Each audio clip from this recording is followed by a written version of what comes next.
دا پاکستان دی حکومت ته چې وګوري نو هغه شرم له به هم حیا ورشي چې زه خو اصل بدنام یم.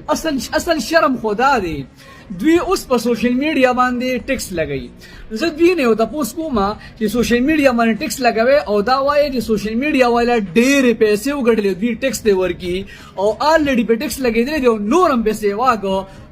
تاسو ماته ووایئ چې په پاکستان کې فیسبوک مونیټایزیشن کار کوي چې تاسو ټیکس لې.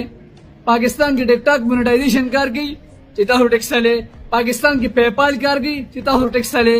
پاکستان کې چې کوم دی پلی سٹور 200 اپونه کار نه کوي خو ټیکس لې. پاکستان کې چې کوم دی ویب سایټونه کار نه کوي خو تاسو ټیکس لې.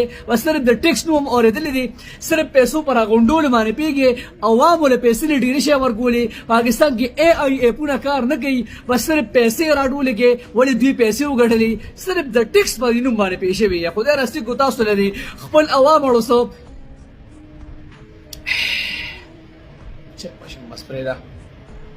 سره دا سړی بچی نه ښکارو یار.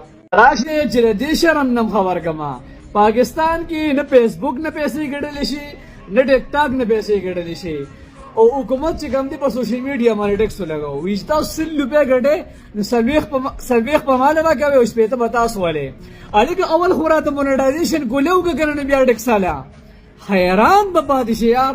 هغه یو یوټیوب کار کوي کېدای شي هغه هم راپسې بند کړي. ګورې شرم ته وګورې هغوی